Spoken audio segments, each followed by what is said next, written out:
एक ऐसा ठग जिसने भारत की सबसे सुरक्षित जेल कही जाने वाली तिहाड़ जेल में सेंध लगाई और जेल के अंदर से ही 200 करोड़ रुपए का स्कैम कर डाला। उसने पैसों के दम पर जेल अधिकारियों, कर्मचारियों, गार्ड्स को अपना गुलाम बना लिया, जबकि कैदियों को अपना नौकर। उसने बॉलीवुड एक्ट्रेस को महंगे तोहफे देकर उनका फायदा उठाया।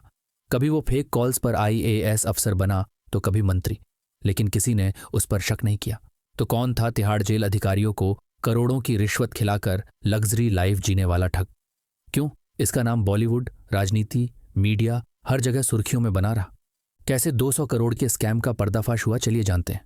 भारत का दिल, राजनीतिक धड़कन और राजधानी का खिताब दिया जाता है दिल्ली को, जिसके पश्चिमी हिस्से में तिहाड़ गांव के पास जनकपुरी इलाके में मौजूद है भारत की सबसे सुरक्षित, कड़ी निगरानी वाली और खूंखार कैदियों के लिए फेमस तिहाड़ जेल। लेकिन 2021 में इसी जेल के अंदर रहते हुए एक कैदी ने 200 करोड़ का घोटाला किया, जिसकी खबर ना तो गार्ड्स को लगी और ना पुलिस प्रशासन को।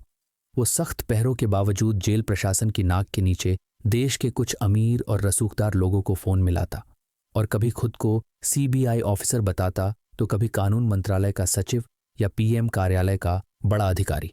उसके झूठ में इतनी सच्चाई थी कि बिजनेसमैन, अधिकारी, यहां तक कि बॉलीवुड हस्तियां तक उसके जाल में फंस गई। और ऐसे ही कैदी ने पूरे 200 करोड़ रुपए का घोटाला किया, वो भी तिहाड़ जेल के अंदर से। जब इस घोटाले के मास्टरमाइंड का पता लगाया गया तो हर तरफ सिर्फ एक नाम गूंज रहा था, सुकेश चंद्रशेखर, जिसकी शानो शौकत, लग्जरी शौक और शातिराना दिमाग को देखते हुए उसे भारत का असली ग्रेट गैट्सबी का टाइटल दिया गया। क्योंकि सुकेश ने लोगों को ठगने का जो नायाब तरीका निकाला था वो भारतीय इतिहास में सबसे पहला और अलग था। सुकेश ने जेल में रहते हुए लोगों को ठगने के लिए फेक कॉल्स किए थे और उसकी आवाज में इतनी ठंडक और गहराई थी कि सामने वाला यकीन करने पर मजबूर हो जाता था कि हाँ, ये कॉल केंद्रीय मंत्रालय की तरफ से ही किया गया है।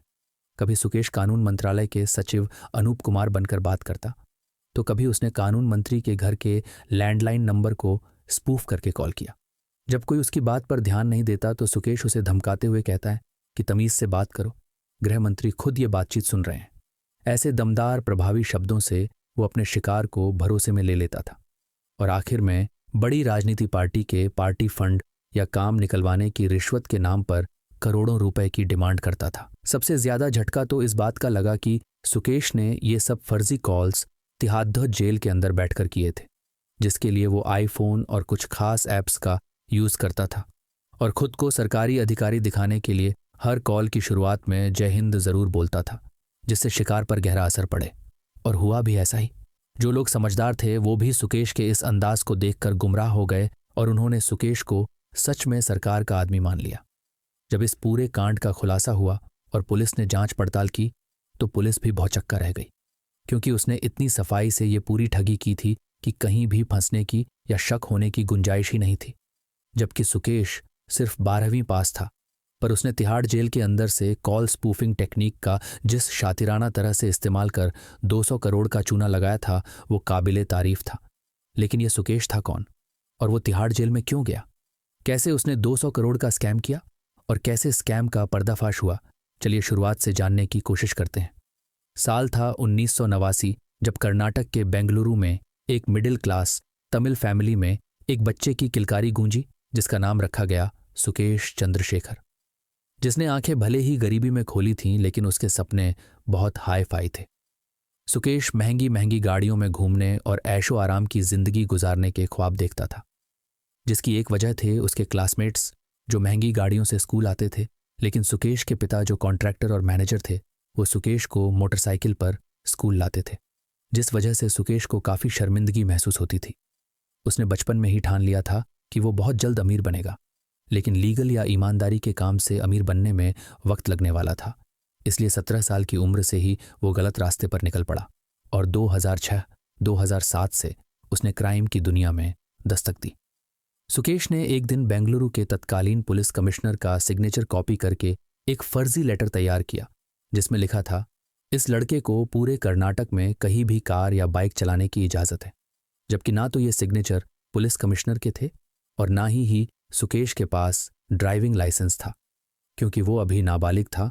लेकिन फुल्ली स्पीड में गाड़ी चलाने का जुनून उसके सर पर ऐसा सवार था कि उसने कानून का भी गलत इस्तेमाल करने से पहले एक बार नहीं सोचा, और अगर कोई पुलिस ऑफिसर उसे रोकता भी तो सुकेश उसे फर्जी लेटर दिखाकर खामोश कर देता। और इस पूरी साजिश में उसके पेरेंट्स ने भी उसका भरपूर साथ दिया, जिससे सुकेश के हौसले बुलंद हो गए और उसने ठगी की भी शुरुआत की। सुकेश ने खुद को कर्नाटक के फॉर्मर CM कुमारस्वामी के बेटे का दोस्त बताया और एक परिवार का जमीन का मामला सुलझाने के बदले में 1,14,00,000 का चूना लगा दिया। और ये पूरा फ्रॉड उसने महज 17 साल की उम्र में अंजाम दिया था। वो उम्र जिसमें बच्चे अपने भविष्य को संवारने के सपने देखते हैं, उसी उम्र में सुकेश ने 1,14,00,000 की ठगी कर फ्रॉड की दुनिया में अपना नाम बनाना शुरू कर दिया। और फ्रॉड के पैसों से उसने बेंगलुरु में शानदार सा घर खरीदा ताकि वहां पार्टी कर सके। इसके साथ ही सुकेश ने एक BMW कार, एक Toyota Corolla, Honda city, Honda accord, 12 expensive wrist watch, 6 महंगे स्मार्टफोन, 50 इंच का एक बड़ा LCD TV, gold jewellery, designer कपड़े वगैरह खरीदे और एक लैविश लाइफ गुजारने लगा। इस बीच सुकेश ने कई लोगों को ठगा और खुद को अमीर पावरफुल परिवार का बेटा बताकर लोगों के काम हल करवाने के बदले उनसे खूब पैसे लिए, लेकिन कभी उनका काम नहीं किया। इसी धोखाधड़ी के चलते उसे साल 2007 में पहली बार अरेस्ट किया गया और जितना भी सामान सुकेश ने ठगी से खरीदा था उसे भी पुलिस ने अपने कब्जे में ले लिया। इस बीच पुलिस को पता चला कि सुकेश कम उम्र होने के बावजूद लोगों को पट्टी पढ़ाने, बातों में लेने में एक्सपर्ट है। एक शख्स ने पुलिस को बताया कि वो सुकेश बेंगलुरु के एक कॉफ़ी शॉप में किसी से कह रहा था कि वो एक फेमस स्कूल के मालिक का बेटा है और वहाँ आसानी से किसी को भी एडमिशन दिलवा सकता है। ये सुनकर वो शख्स दंग रह गया, क्योंकि सुकेश जिस स्कूल की बात कर रहा था वो उस शख्स की माँ का ही था। सुकेश झूठ को इतनी सफाई से बोलता था कि हर बड़े से बड़ा 30 मार खा भी उस पर यकीन कर लेता। पहली गिरफ्तारी से जमानत मिलने के बाद सुकेश बेंगलुरु छोड़कर दूसरे स्टेट में शिफ्ट हो गया और फिर से धोखाधड़ी का कारोबार धड़ल्ले से शुरू कर दिया। 2007 से 2011 के बीच उसने आंध्र प्रदेश, तमिलनाडु, केरल जैसे कई राज्यों में अनगिनत लोगों को लूटा। सुकेश अपनी असली पहचान छुपाकर कभी खुद को कर्नाटक के फॉर्मर मिनिस्टर जी जरनादन रेड्डी का करीबी बताता तो कभी पूर्व मुख्यमंत्री करुणानिधि का पोता बताता। एक बार तो सुकेश तत्कालीन मुख्यमंत्री BS येदियुरप्पा का सचिव भी बन गया। शहर बदलने के साथ वो एक नया नाम, नई पहचान, नई कहानी गढ़ लेता। सुकेश हमेशा अमीर लोगों से दोस्ती करता था ताकि उन्हें अपनी नकली पावर के रुआब में ले सके। छोटी सी उम्र में ही सुकेश ने 2 बिजनेसमैन, कई नेताओं, फिल्मी हस्तियों से मेलजोल बढ़ाकर उन्हें ठग लिया था। और साल 2009 के दौरान सुकेश की मुलाकात हुई फिल्म एक्ट्रेस लीना मारिया पॉल से, जो फिल्मी दुनिया का निखरता हुआ चेहरा थी। लीना फिल्मों में नाम बनाकर एक लग्जरी लाइफ बिताना चाहती थी और जब ये बात सुकेश को पता चली तो उसने खुद को तमिलनाडु की दिवंगत चीफ मिनिस्टर जयललिता का भांजा और सन टीवी चैनल का मालिक बताया, जिससे लीना को लगने लगा कि ऐसी अमीर हस्ती के साथ रहने से उसके सपने पूरे हो सकते हैं। इसलिए लीना सुकेश के करीब आ गई। लीना को खुश रखने के लिए सुकेश को बहुत सारा पैसा चाहिए था, इसलिए उसने नए नए तरीके से लोगों को ठगना शुरू कर दिया। हालांकि शुरुआत में लीना को सुकेश की धोखाधड़ी के बारे में कोई जानकारी नहीं थी, लेकिन वक्त बढ़ने के साथ लीना के सामने सुकेश का असली चेहरा आ गया। पर लीना ने उसका विरोध करने की बजाय उसका साथ दिया। दोनों ने शादी कर इस धोखाधड़ी के खेल को और आगे बढ़ाने का काम किया और ये जोड़ी कई केसेस में मुजरिम भी पाई गई। साल 2011 तक सुकेश के ऊपर देश भर में 30 से ज्यादा आपराधिक केस दर्ज थे और इसी साल जब बेंगलुरु पुलिस ने उसे गिरफ्तार किया तो पता चला कि सुकेश ने तमिलनाडु के कई व्यापारियों से कर्नाटक सरकार के ठेके दिलाने के बदले करोड़ों रुपए वसूले हैं। और इस ठगी की खबर खुद लीना ने पुलिस को दी थी, जिसके बाद दोनों का ब्रेकअप हो गया। पर कुछ समय बाद दोनों फिर से साथ आए और कोच्चि में जाकर बस गए। यहां भी 2012 में सुकेश ने एक फैब्रिक कंपनी से 20 लाख रुपए ठगे, जिसके चलते उस पर केस हुआ, पर सुकेश वहां से भाग निकला। इस बीच पुलिस ने 2007 से 2011 के बीच घटित हुई ठगी के आरोप में उसके परिवार को को-अक्यूज्ड बना लिया, क्योंकि वो भी बेटे का भरपूर साथ दे रहे थे। वहीं 2013 में सुकेश और लीना की दिल्ली और कोलकाता में गिरफ्तारी हुई, क्योंकि उन्होंने चेन्नई के एक बिजनेस कपल को 19 करोड़ रुपए का चूना लगाया था।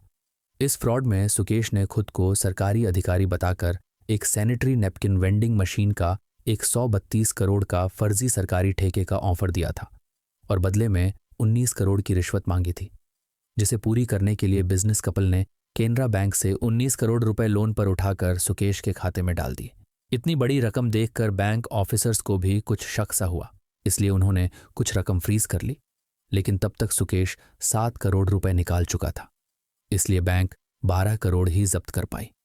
इसी तरह सुकेश ने एक टेक्सटाइल फर्म के साथ 84 लाख रुपए का फ्रॉड किया और फर्म को भरोसा दिलाया कि वो स्कूल यूनिफॉर्म बनाने का 400 करोड़ का ठेका उसे दिलवा देगा, लेकिन उसे एडवांस में कुछ रकम चाहिए।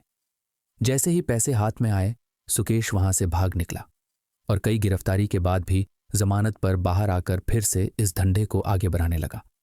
2016 तक सुकेश भारत भर में सुपर कॉनमैन के रूप में फेमस हो गया था। सुकेश की बातों में इतनी मिठास और सच्चाई होती थी कि हर कोई उस पर यकीन कर लेता, और अगर कोई उसका दोस्त बन गया तो वो उसको बहुत महंगे महंगे तोहफे भी देता था। इसी ठगी के रास्ते पर चलकर सुकेश के पास 85 लग्जरी गाड़ियां, जिनकी कीमत 18 करोड़ थी, 35 करोड़ की 54 महंगी गाड़ियों का कलेक्शन था, जिसका खुलासा ईडी ने किया।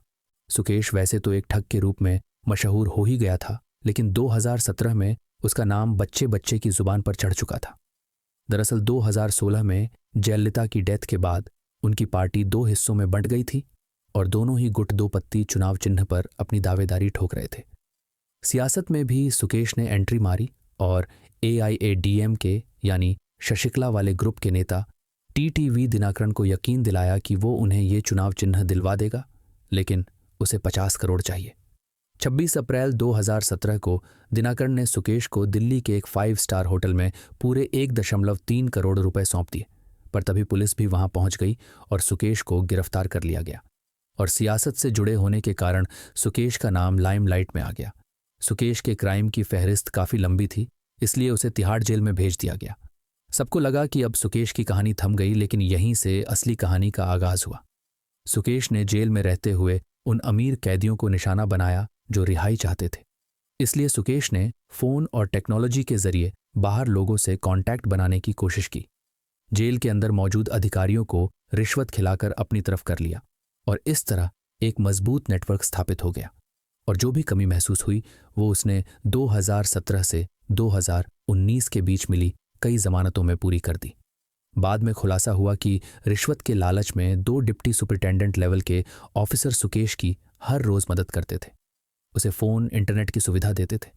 इस प्लान में लीना और कुछ साथी भी सुकेश को हेल्प कर रहे थे। इसी मिलीभगत से सुकेश ने अपनी पहचान नाम बदलकर कॉल्स के जरिए कई अमीर लोगों को फिर से ठगना शुरू किया। सुकेश कभी IAS ऑफिसर बना, कभी नेता का भतीजा या बेटा, तो कभी किसी कंपनी का CEO। अभी तक सुकेश ने जेल में रहते हुए कुछ छोटे छोटे फ्रॉड्स को अंजाम दिया था, जिनका राज सिर्फ जेल की दीवारों तक ही सिमटा हुआ था। लेकिन आगे जो हुआ, उसने सुकेश को तिहाड़ जेल का सबसे खतरनाक चालबाज और शातिर कैदी का खिताब दिलवा दिया, जिसकी शुरुआत हुई थी 2019 से, जब तिहाड़ जेल में 2 बड़े बिजनेसमैन भाई शिविंदर मोहन सिंह और मलविंदर मोहन सिंह आर्थिक अपराधों के मामले में बंद थे, जो उद्योग जगत का जाना माना नाम है। जेल में रहते हुए सुकेश की भी इनसे मुलाकात हुई और यहीं से सुकेश के दिमाग में एक शातिराना आइडिया बेल रैकेट आया, जिसके चलते सुकेश ने अंदरूनी मदद से मोबाइल फोन और इंटरनेट का इंतजाम किया। और बाद में खुलासा हुआ कि सुकेश के पास 2 आईफोन थे, जिनसे वो स्पूफ कॉल करने के लिए हर्षेड ऐप का इस्तेमाल करता था। साथ ही उसने हाईटेक एंड सॉफ्टवेयर खरीदे थे। स्पूफिंग की मदद से वो किसी भी लैंडलाइन या मोबाइल नंबर से कॉल आने का वहम पैदा कर सकता था, यानी कॉल तो जेल से हो रही थी, लेकिन रिसीवर को ये कॉल भारत सरकार के किसी ऑफिस के नंबर की लगती थी। इस प्लान की सबसे पहली शिकार बनी शिविंदर मोहन सिंह की वाइफ अदिति सिंह। जब जून 2020 में अदिति को लैंडलाइन नंबर से कॉल आया और सामने से आवाज आई, मैं केंद्रीय कानून सचिव अनूप कुमार बोल रहा हूं और PMO के निर्देश के अनुसार आपके पति की जमानत में मुझे हेल्प करनी है। अधिकारी चाहते हैं कि आपका केस देखा जाए। बातों ही बातों में सुकेश ने कहा, मदद तो हो जाएगी, लेकिन पार्टी को फंड चाहिए। ये सुन अदिति समझ गई कि जमानत के बदले घूस खिलानी होगी, इसलिए अदिति भी मान गई। और इस कॉल को ट्रस्टवर्दी दिखाने के लिए सुकेश ने अगले दिन फिर से कॉल किया, और इस बार देश के तत्कालीन कानून मंत्री रविशंकर के घर का लैंडलाइन नंबर शो हुआ। उसके बाद गृह मंत्री अमित शाह के दफ्तर का, जिससे अदिति को भरोसा हो गया कि ये मदद सरकार की तरफ से है। इस तरह जून 2020 से अदिति को झूठी रिहाई का लालच देकर उससे पैसे ऐंठे जाने शुरू हो गए और अदिति का भरोसा बरकरार रखने के लिए सुकेश हर बार कॉल पर जय हिंद बोलता, जिससे अदिति को कभी उस पर शक नहीं हुआ और कॉल की क्वालिटी भी बिल्कुल लैंडलाइन जैसी होती थी। Best network quality, background silence, सब कुछ इतना शानदार था कि अदिति भी धोखा खा गई। पैसे लेने का काम सुकेश ने बाहर बैठे अपने गुर्गों को सौंप रखा था, जो सुकेश के कहने पर पैसे लेने जाते थे। अदिति से कभी दिल्ली में नकद किश्त ली गई तो कभी मुंबई में। इस तरह अदिति से करीब 40 किश्तों में 214 करोड़ रुपए ठगे गए। इतनी बड़ी रकम देने के लिए अदिति ने अपनी सारी सेविंग्स, ज्वेलरी बेच दी और रिश्तेदारों से उधार पैसे लेकर सुकेश का पेट भरा इस उम्मीद में कि उसका पति बाहर आ जाएगा। लेकिन कब? जब यही सवाल अदिति ने पूछा तो सुकेश ने बहाना बनाया कि उसके हस्बैंड को कोविड से निपटने वाली एक राष्ट्रीय कमेटी में ज्वाइन करके रिहाई मिल जाएगी। अब क्योंकि उस वक्त कोरोना का दौर था, इसलिए अदिति ने भी सुकेश की बातों पर अंधा यकीन कर लिया।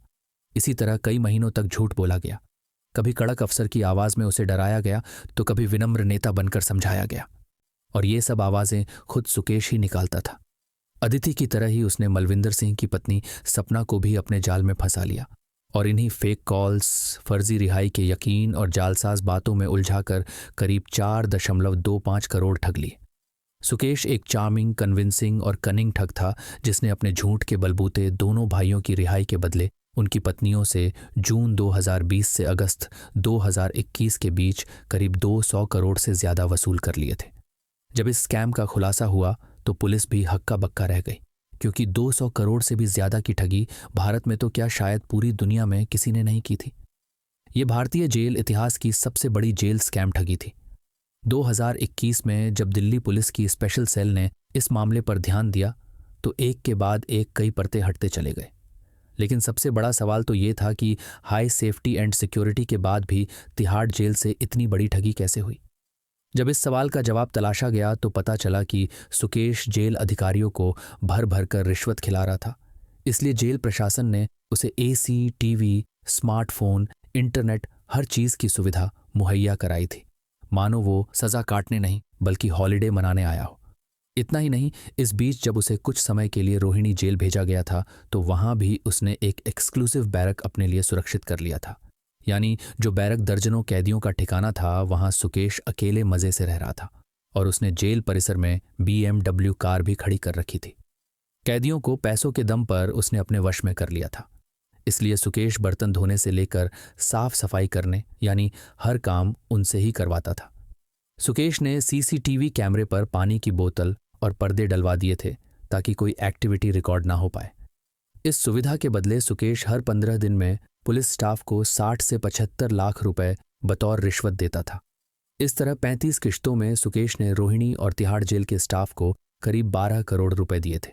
ये सच्चाई जानने के बाद ED ने भी जेल के करीब 81 अधिकारियों से लेकर कर्मचारियों तक पर भ्रष्टाचार का मुकदमा ठोक दिया था। सुकेश को जेल के अंदर से स्कैम को आगे बढ़ाने में मदद मिल रही थी। कई बार तो उसने गार्ड्स और अधिकारियों के फोन से भी लोगों को कॉल किया। इतना ही नहीं, उसने हाई प्रोफाइल कैदियों से दोस्ती बढ़ाकर उनके क्लाइंट्स तक को स्कैम में शामिल कर लिया था। सुकेश ने यूनिटेक कंपनी के प्रोमोटर संजय चंद्रा से जेल में रहते हुए दोस्ती कर ली थी और फिर उसके फंड मैनेजर दीपक रमनानी से बातचीत की। पैसों का लालच दिया, जिसके चलते दीपक उसकी ठगी की रकम को हेर-फेर करने में मदद के लिए राजी हो गया। इसी के चलते दीपक ने अदिति से मिले पैसों को हवाला नेटवर्क के जरिए घुमाया और फिर एक इन्वेस्टमेंट बैंकर अवतार सिंह कोचर की हेल्प से उसे 53 शैल फर्जी कंपनियों में भेज दिया।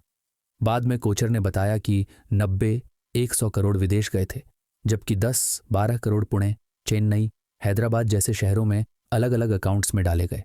इस संगठित गैंग को स्मूथली ऑपरेट होता देखकर ही पुलिस ने सुकेश और लीना पर महाराष्ट्र संगठित अपराध नियंत्रण कानून यानी MCOCA भी लगा दिया था। पैसे ठगने के लिए सुकेश ने कई अलग अलग तरीके अपनाए। वो अखबारों में छपे टेंडर या प्रोजेक्ट्स को देखकर व्यापारियों को फोन करता था और कहता, मैं अमुक मंत्रालय से बोल रहा हूं और आपकी प्रोजेक्ट में मदद कर सकता हूं, बस कुछ पैसे लगेंगे। इतना ही नहीं, एक बार तो सुकेश ने खुद को सुप्रीम कोर्ट के पूर्व जज कुरियन जोसेफ के रूप में पेश किया और दूसरे जज को फोन कर कहा कि सुकेश हमारा जान पहचान वाला है, इसलिए उसे जमानत दे दो। यानी सुकेश के दिल में ना फंसने का डर था और ना पकड़े जाने का खौफ। लेकिन अदिति के सामने उसकी पोल पट्टी खुल गई। दरअसल 2021 में अदिति को एहसास हो गया कि इतने पैसे देने के बाद भी पति बाहर नहीं आए, इसलिए कुछ तो गड़बड़ है। जब सुकेश की ठगी सामने आई तब उसे पता चला कि सुकेश सीनियर अफसर नहीं बल्कि एक महाठग था। 200 करोड़ से ज्यादा के स्कैम के जुर्म में पुलिस ने सुकेश को जेल में ही अरेस्ट कर लिया। ये गिरफ्तारी इस बात का सबूत थी कि उसे नए केस में अरेस्ट किया गया है। उसके साथ ही कई भ्रष्ट अधिकारी कर्मचारी भी पकड़ लिए गए। इस गिरफ्तारी से भारत भर में हंगामा मच गया। हर किसी के दिमाग में यही चल रहा था कि जब पैसों के दम पर तिहाड़ जैसी सुरक्षित जेल का प्रशासन बिक सकता है तो फिर बाहर लोग कैसे महफूज रह सकते हैं। पुलिस ये तो जानती थी कि सुकेश ने 200 करोड़ ठगे हैं, लेकिन अब सवाल ये था कि आखिर रकम है कहाँ। जब इन्वेस्टिगेशन शुरू हुई तो पता चला कि पैसों को कई परतों में इधर उधर घुमाकर उनसे लग्जरी आइटम खरीदे हैं। दिल्ली पुलिस की चार्जशीट में बताया गया कि सुकेश, लीना और उनकी टीम ने 50 शेल कंपनियां बनाकर पैसों को कई खातों में बांटा हुआ था, जबकि कई करोड़ मनी लॉन्ड्रिंग के जरिए विदेश भेजे गए। वहीं कुछ करोड़ भारत के अलग अलग शहरों में रियल एस्टेट जैसे बिजनेस में लगाए गए। साथ ही सुकेश ने एक बड़ी रकम क्रिप्टो करेंसी में भी लगा रखी थी। छापामारी के दौरान सुकेश और लीना के पास से कई महंगा सामान बरामद हुआ। जैसे चेन्नई में समुद्र किनारे बना एक आलीशान बंगला ईडी ने जब्त कर लिया, जो सिर्फ एक बंगला नहीं बल्कि एक रॉयल रिसोर्ट था।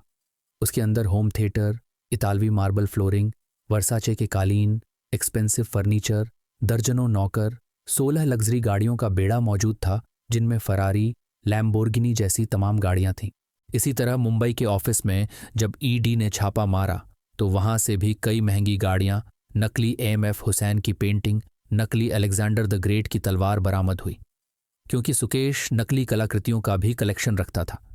इसी छापेमारी के दौरान पता चला कि चंडीगढ़ के आरबीएल बैंक के वाइस प्रेसिडेंट भी सुकेश के स्कैम में शामिल था। ईडी ने उसके घर से 2 किलो सोने की ईंटें और 82.5 लाख कैश भी बरामद किया। इस तरह ईडी ने स्कैम में जुड़े सभी लोगों और पूरी संपत्ति को अपने कब्जे में ले लिया, जिनमें 25 से ज्यादा महंगी महंगी गाड़ियां थीं, जिन्हें मुकदमे के दौरान कोर्ट ने नीलाम करने का आदेश दिया ताकि पैसों की रिकवरी हो सके। सुकेश ने 200 करोड़ के स्कैम से अपने लिए एक लग्जरी लाइफ सेट कर ली थी। वो बचपन में जिस तरह की लग्जरी लाइफ चाहता था वहीं अब जी भी रहा था। रॉयल रॉयस, लंबोर्गिनी, मर्सिडीज जैसी शानदार गाड़ियों का कलेक्शन था। चेन्नई में समुद्र किनारे बंगला, फार्म हाउस, मुंबई में महंगे ऑफिस। सुकेश ने करोड़ों रुपए किश्तों में लगाए, जबकि कई करोड़ हवाला के जरिए विदेशों में भेजे। कम से कम 30 करोड़ सिर्फ जेल में ऐशो आराम की जिंदगी बिताने के लिए उसने अधिकारियों को रिश्वत के रूप में दे दिए थे। कई बार सुकेश ने जरूरत पड़ने पर चार्टर प्लेन बुक किए और बॉलीवुड एक्ट्रेस जैकलीन फर्नांडिस को मुंबई से चेन्नई लाने ले जाने के लिए प्राइवेट जेट का खर्च उठाता था। सुकेश के पास 18 करोड़ की कीमत में करीब 85 लग्जरी घड़ियां थीं। वो ब्रांडेड कपड़े, शूज पहनने का आदी बन चुका था। सुकेश ने अपना ज्यादातर पैसा ऐसी प्रॉपर्टी पर इन्वेस्ट किया था जहां पुलिस की नजर ना पड़ पाए, लेकिन आखिरकार पुलिस ने उसे पकड़ ही लिया। साथ ही लोगों को स्कैम से आगाह करने के लिए एडवाइजरी भी जारी कर दी। सुकेश का नाम तब और ज्यादा लाइमलाइट में आया जब उसका कनेक्शन जैकलीन से जुड़ा। जी हाँ, सुकेश जेल में बैठे हुए बॉलीवुड हस्तियों को पैसों के जरिए अपने चंगुल में फंसाता था, जिनमें जैकलीन, नोरा फतेही, भूमि पेडनेकर, सारा अली खान, चाहत खन्ना तक शामिल हैं। लेकिन सबसे ज्यादा नाम उछला जैकलीन का, जिन्हें फंसाने के लिए सुकेश ने गृह मंत्री अमित शाह के ऑफिस के नाम से बॉलीवुड के एक मेकअप आर्टिस्ट को कॉल किया और ऑर्डर दिया कि वो सन टीवी नेटवर्क के मालिक से कांटेक्ट करे, जो असल में सुकेश ही था। मेकअप आर्टिस्ट के जरिए ही उसने जैकलीन से कांटेक्ट किया और खुद को जयललिता का भांजा बताकर उनका भरोसा जीत लिया। इस तरह बातचीत शुरू हुई और सुकेश ने जैकलीन को महंगे तोहफे देकर अपने वश में कर लिया। लेकिन जैकलीन इस बात से बेखबर थी कि वो एक बंद कैदी से संपर्क में है, बल्कि उन्हें तो यही लगता था कि वो किसी रसूखदार नेता या बिजनेसमैन के बेटे से बात कर रही हैं। इसीलिए दोनों के बीच दूरियां कम और नजदीकियां बढ़ती चली गई। 2021 में जांच में खुलासा हुआ कि सुकेश ने जैकलीन को 7 करोड़ रुपए के गिफ्ट दिए थे, जिनमें एक अरबी नस्ल का घोड़ा एस्पुएला शामिल था, जिसकी कीमत 52 लाख थी। इसके अलावा 9 लाख की कीमत में 3 पर्शियन कैट्स, 15 जोड़ी कानों के गोल्ड ईयरिंग्स, गुची के हैंडबैग्स, लुई विटन के जूते, एक रोलेक्स घड़ी, साथ ही 5 सुपर लग्जरी घड़ियां, 20 से ज्यादा ज्वेलरी आइटम्स, 9 महंगी पेंटिंग्स और एक चॉपर हेलीकॉप्टर तक दिया गया था। हालांकि चॉपर को जैकलीन ने बाद में वापस लौटा दिया था। जैकलीन को इम्प्रेस करने के लिए सुकेश ने उनकी फैमिली मेंबर्स पर भी जमकर लुटाया था। जैसे जैकलीन की मां को अमेरिका में एक पोर्श कार और 1.3 करोड़ रुपए कैश बतौर गिफ्ट दिए, जबकि पिता को मसेराटी और एक BMW तोहफे में दी गई। बहन को गिफ्ट बतौर BMW X5 दी, साथ ही पैसे भी भेजे, जबकि भाई को एक SUV गिफ्ट की। इसके अलावा जैकलीन के पेरेंट्स के लिए बहरीन में एक घर भी खरीदा। जुहू में समुद्र के सामने एक प्रॉपर्टी के लिए एडवांस पेमेंट किया। इतना ही नहीं, एक स्क्रिप्ट राइटर को भी पेमेंट दिया गया ताकि वो जैकलीन के लिए अच्छी सी स्टोरी लिख सके। इस तरह सुकेश ने जैकलीन को इम्प्रेस करने के लिए उन पर और उनके परिवार पर पैसों की बारिश कर दी। लेकिन इस पूरे पैसे को ईडी ने बाद में मनी लॉन्ड्रिंग से जोड़ा। शुरुआत में जैकलीन को इतना पैसा देखने के बाद भी सुकेश पर कोई शक नहीं हुआ, बल्कि उन्हें यही लगा कि सुकेश एक अमीर घर से बिलोंग करता है और उनके प्यार में लट्टू होकर प्यार भरे तोहफे दे रहा है। लेकिन जब 2021 में ईडी की जांच शुरू हुई तो दिसंबर 2021 में ईडी ने जैकलीन को मुंबई एयरपोर्ट पर रोक लिया। उस वक्त जैकलीन विदेश जा रही थी। ईडी ने समन जारी करते हुए जैकलीन को दिल्ली में बुलाया और फिर पूछताछ का दौर शुरू हो गया। लेकिन पता चला कि जैकलीन सुकेश के बैकग्राउंड से अनजान थी। इसलिए जैकलीन ने ईडी के साथ कोऑपरेट किया और जितने भी गिफ्ट्स सुकेश ने दिए थे उन सब का खुलासा कर दिया। लेकिन मीडिया में जैकलीन का नाम बदनाम होने लगा। शुरुआत में जैकलीन ने सफाई पेश करते हुए कहा कि मैं सुकेश को जानती तक नहीं थी कि वो कौन है। मैं उसकी पार्टनर नहीं बल्कि विक्टिम हूं। वो मेरी फीलिंग्स के साथ खेला है। लेकिन जिस तरह की सोशल मीडिया पर जैकलीन और सुकेश की फोटो लीक हुई थी, दोनों की नज़दीकियां, प्यार भरे मोमेंट्स देखकर किसी को भी जैकलीन की बातों पर यकीन नहीं हुआ और ईडी चार्जशीट में जैकलीन को मनी लॉन्ड्रिंग के केस में अक्यूज तक करार दे दिया गया। वहीं सुकेश ने कबूल किया कि जैकलीन और वो दोनों 7-8 महीने से रिलेशनशिप में थे। जांच पड़ताल के दौरान जैकलीन ने बयान में कहा कि सुकेश मेरे जज्बातों के साथ खेला है। उसने खुद को सन टीवी का मालिक और साउथ इंडिया का बड़ा फिल्म मेकर बताया था और जैकलीन को भरोसा दिलाया था कि वो साउथ मूवीज में उसे काम दिलवा सकता है। सच्चाई सामने आने तक जैकलीन सुकेश को शेखर के नाम से जानती थी। सुकेश जैकलीन पर दिल हार बैठा था। उसने जेल से भेजे गए एक लेटर में लिखा था, जैकलीन मेरी जिंदगी का सच्चा प्यार है। मैंने जैकलीन को प्रपोज किया था और हमारा रिश्ता बहुत गहरा था। लेकिन जैकलीन ने इस बात से साफ इनकार कर दिया। जैकलीन के अलावा नूरा फतेही को भी सुकेश ने अपने झांसे में फंसाने की कोशिश की थी। सुकेश ने एक इवेंट में नूरा को एज अ गेस्ट इनवाइट किया था और पहली मुलाकात में दोनों की अच्छी बातचीत हुई और इस रिश्ते को आगे बढ़ाने के लिए सुकेश ने नूरा को एक BMW कार गिफ्ट की। साथ ही ऑफर भी दिया कि अगर वो उसकी GF बन जाती है तो वो उसकी लाइफ सेट कर देगा। हालांकि शुरुआत में नूरा ने इस ऑफर को ठुकरा दिया, लेकिन बाद में एक फैमिली मेंबर के कहने पर सुकेश की बात मान ली और जो कार सुकेश ने भेजी थी उसे भी कबूल कर लिया, जिसे सुकेश ने नूरा के कजिन के पति के नाम पर रजिस्टर करवाया था।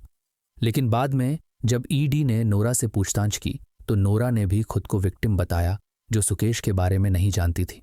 इस तरह सुकेश ने सारा अली खान को भी व्हाट्सएप पर कांटेक्ट कर कई महंगे तोहफे भेजकर अपने झांसे में फंसाने की कोशिश की, लेकिन सारा ने उसके ऑफर को बहुत नरमी से ठुकरा दिया और सिर्फ एक चॉकलेट का डब्बा एक्सेप्ट किया, जिसके साथ सुकेश ने एक महंगी घड़ी भेजी थी।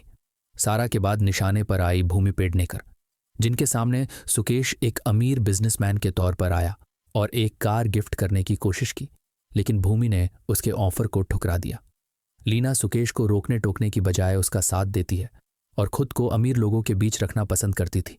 इसलिए लीना ने बेंगलुरु में ओपन हुए अपने सलून के इनॉग्रेशन के लिए जाह्नवी कपूर को बुलाया था और 18.94 लाख रुपए दिए थे ताकि वो अमीरों के बीच अपना दबदबा बना सके।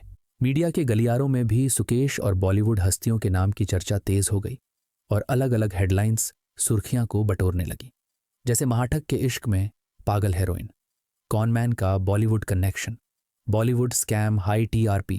जैकलीन और सुकेश का एक फोटो भी खूब वायरल हुआ, जिसमें जैकलीन सुकेश की बाहों में थी। सुकेश बॉलीवुड को अपने स्कैम में शामिल कर क्रेडिबिलिटी पाना चाहता था, लेकिन उसके विक्टिम ने ही उसे फंसाने में अहम भूमिका निभाई। जैकलीन के खिलाफ मिले सबूतों को देखते हुए prevention of money laundering act के तहत उन्हें पूरक आरोप पत्र में को अक्यूज्ड के रूप में दर्ज किया गया। ईडी ने साफ कहा कि जैकलीन को सुकेश की सच्चाई पता थी, लेकिन पैसों के लालच में उन्होंने उसे नज़रअंदाज किया और जब सुकेश की गिरफ्तारी की खबर मिली तो तुरंत चैट्स कॉल लॉग्स डिलीट कर दिए। हालांकि जैकलीन जमानत पर रिहा तो हो गई, लेकिन खुद को बेगुनाह साबित करने की जंग अब भी जारी है। सुकेश की करतूत का पर्दाफाश करने और उसके खिलाफ सबूत इकट्ठा करने में दिल्ली पुलिस, ईडी, सीबीआई ने साथ मिलकर काम किया। ईडी ने अगस्त 2022 में सप्लीमेंट्री चार्जशीट में बताया कि इस पूरे स्कैम को अंजाम देने के लिए सुकेश के पास 80 से ज़्यादा फर्जी मोबाइल नंबर, 30 से ज़्यादा बैंक अकाउंट या शेल कंपनियां थीं जिनमें वो अलग अलग नामों से पैसा जमा करता था और हवाला के जरिए पैसे को इधर उधर घुमाता था। वहीं जो दिल्ली पुलिस ने चार्जशीट बनाई उसमें बताया गया कि छापेमारी में सुकेश के पास 42 मोबाइल, 33 सिम कार्ड, 20 से ज़्यादा बैंक पासबुक और करीब 12 क्रेडिट कार्ड और चेकबुक बरामद हुई थी। टेक्निक फर्जी दस्तावेजों की मदद से जेल के अंदर ही सुकेश ने पूरा कॉल सेंटर या कहे तो स्कैम का अड्डा बना रखा था और अलग अलग बैंक अकाउंट ओपन करवाने के लिए उसने दर्जनों फेक आईडी प्रूफ्स भी बनवाए हुए थे, जिसमें अनेकों पुलिस अधिकारियों का हाथ भी शामिल था। इसलिए दिल्ली के सीएम अरविंद केजरीवाल ने तिहाड़ जेल कांड पर 3 अधिकारियों के खिलाफ विभागीय जांच का हुक्म भी दिया था, जबकि केंद्रीय एजेंसियों ने चार्जशीट में घूस लेने के आरोप में तिहाड़ और रोहिणी दोनों जेलों के करीब 81 अधिकारियों के नाम दर्ज किए थे और ये आंकड़ा भारत में फैले भ्रष्टाचार का जीता जागता रूप था, जिसका खुलासा सुकेश के स्कैम की वजह से हुआ। कोर्ट में दाखिल एमसीओसीए चार्जशीट में पुलिस ने सुकेश और लीना को संगठित सिंडिकेट का लीडर करार दिया। साथ ही उनसे जुड़े 14 लोगों को सस्पेक्ट बताकर उन पर अमानत में खयानत, दस्तावेज फर्जीवाड़ा, धोखाधड़ी, जबरन वसूली जैसी कई धाराएं लगाई और मुकदमे का ट्रायल शुरू हुआ। ईडी ने जांच पड़ताल के बाद 30 से ज़्यादा बैंक अकाउंट सीज कर दी जो सुकेश या उससे जुड़े साथियों के नाम पर खुलवाए गए थे और ठगी के पैसों के लिए सुरक्षित ठिकाना थे, जबकि एक बड़ी रकम को हवाला और बिटकॉइन में इन्वेस्ट कर उसे छुपाने की कोशिश की थी। इतना ही नहीं, ईडी ने जैकलीन को दिए गए गिफ्ट्स और लगभग 7.12 करोड़ की रकम और प्रॉपर्टी भी जब्त कर ली। साथ ही नोरा अफ्तेही से भी BMW कार ले ली गई। इन्वेस्टिगेशन में पुलिस और ईडी को यह भी पता चला कि सुकेश जेल के अंदर भी दूसरे कैदियों से मेलजोल बनाए हुए था, जिनमें रोहिणी जेल में बंद यूनिटेक के चंद्रा ब्रदर्स और कालेधन के मामले में शामिल मोइन कुरैशी भी है। ऐसे ही कई कैदियों के साथ दोस्ती बनाकर सुकेश इनकी मदद से पैसों का लेन देन का इंतजाम करवाता था। पर आखिर में पुलिस टीम ने उसके हर साथी, हर तोहफे और हर कैश को अपने कब्जे में ले लिया। इनमें दीपक रमनानी, अवतार कोचर, पी जगदीश जिसने बैंक से 19 करोड़ रुपए का लोन दिलवाया था, सब पुलिस की नज़रों में आए। पिंकी ईरानी जिसने जैकलीन और नोरा को सुकेश से मिलवाया, जेल अधिकारी धर्मसिंह मीना। इनमें कुछ गिरफ्तार हुए तो कुछ के नाम चार्जशीट में दाखिल हुए।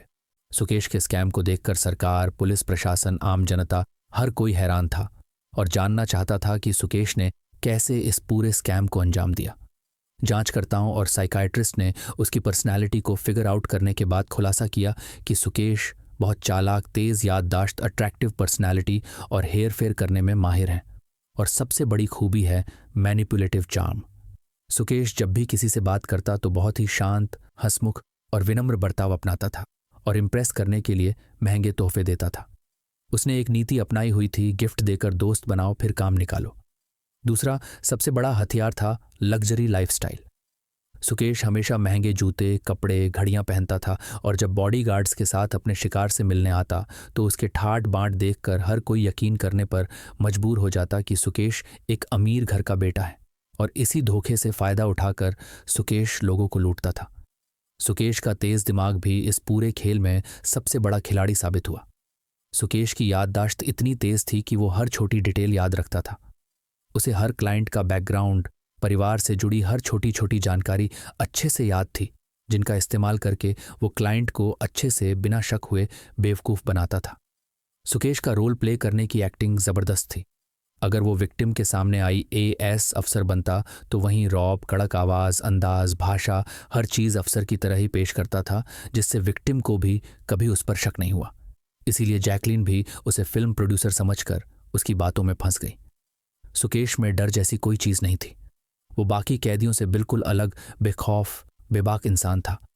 इसी बेखौफ रवैया की वजह से न सिर्फ उसने जेल में एक लैविश लाइफ बिताई, बल्कि कई गार्ड्स को भी अपने सामने झुकने पर मजबूर कर दिया। दिल्ली पुलिस के एक डीसीपी ने सुप्रीम कोर्ट में बताया कि सुकेश हर महीने करीब 1.5 करोड़ रुपए सिर्फ रिश्वत में उड़ाता था, ताकि उसके स्कैम और लेविश लाइफस्टाइल में खलल ना पड़े। उसने जेल में रहते हुए ही कई बड़े अधिकारियों को घूस का लालच दिया था, जो ये दिखाता है कि उसके अंदर डर रत्ती बराबर नहीं था। सुकेश धोखे को भी एक गेम की तरह देखता था और हर गेम में उसे जीतने की आदत थी, इसलिए उसका स्कैम भी ब्रिलियंट तरीके से अंजाम तक पहुंच पाया। इन्हीं सब खूबियों को देखते हुए सुकेश को परफेक्ट कॉनमैन का टाइटल दिया गया, जो आखिर तक भी विक्टिम के साथ गेम खेलकर उसके भरोसे को इस हद तक तोड़ देता था कि विक्टिम कभी किसी पर भरोसा ना कर पाए। सुकेश अच्छे से जानता था, शातिर दिमाग और पैसा जब आपस में मिलते हैं तो इम्पॉसिबल काम भी पॉसिबल में तब्दील हो जाते हैं। इसी सोच की बदौलत उसने जेल में अपनी एक लग्जरी लाइफ सेट कर रखी थी। वो हर रोज ब्रांडेड कपड़े पहनता, अक्सर रेस्टोरेंट से खाना मंगाता, एसी में टीवी देखते हुए अपने शिकार से कॉल पर बात करता। गार्ड्स को तो उसने ऐसी घुट्टी पिलाई थी कि वो चाहकर भी उसके सामने जुबान नहीं खोल पाते थे। ये रौब, चालाकी और शातिर प्लानिंग जेल में रहते हुए कायम हो सकती है, कोई सपने में भी नहीं सोच सकता था। लेकिन सुकेश ने ये करके दिखाया और इस धोखे के खेल को सालों तक बरकरार रखा, जो बहुत बड़ी बात है। यही अंदाज देश भर की जनता से लेकर मीडिया गलियारों में भी सुर्खियां बटोरने लगा। कई लोगों ने उसे इंडियाज बिग बॉस कॉनमैन का टाइटल दिया, तो कुछ ने उसे महाठग के खिताब से नवाजा। न्यूज़ चैनल्स पर स्पेशल शो ऑर्गेनाइज करके उसकी ठगी पर घंटों घंटों तक चर्चा होने लगी और सबसे ज्यादा कीचड़ उछली तिहाड़ जेल की सुरक्षा व्यवस्था पर। और कई सवाल तैरने लगे, जैसे क्या सच में पैसों के दम पर हिंदुस्तान की सबसे सुरक्षित मानी जाने वाली जेल को खरीदा जा सकता है।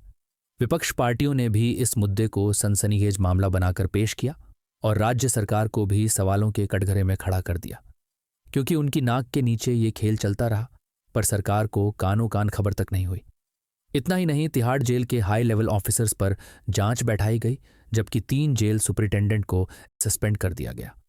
वहीं सोशल मीडिया पर भी जनता का गुस्सा मजाक दोनों देखने को मिला। कई लोगों ने मीम्स में सुकेश को 21वीं सदी का नटवरलाल कहकर मजाक बनाया, तो कुछ ने जेल प्रशासन में सुधार लाने की मांग की। इसी तरह का हंगामा राजनीतिक गलियारों में भी देखने को मिला, क्योंकि कुछ नेताओं का कहना था कि इतना बड़ा स्कैम ऊपरी पावर के बिना नामुमकिन है। और इस आरोप को हवा दी सुकेश ने, जिसने दावा किया कि इस स्कैम में राजनेताओं की भी मिलीभगत थी। सुकेश के मुंह खुलने से कई नेताओं की नींदें उड़ चुकी थीं, क्योंकि उन्हें अपना नाम डिस्क्लोज होता दिख रहा था।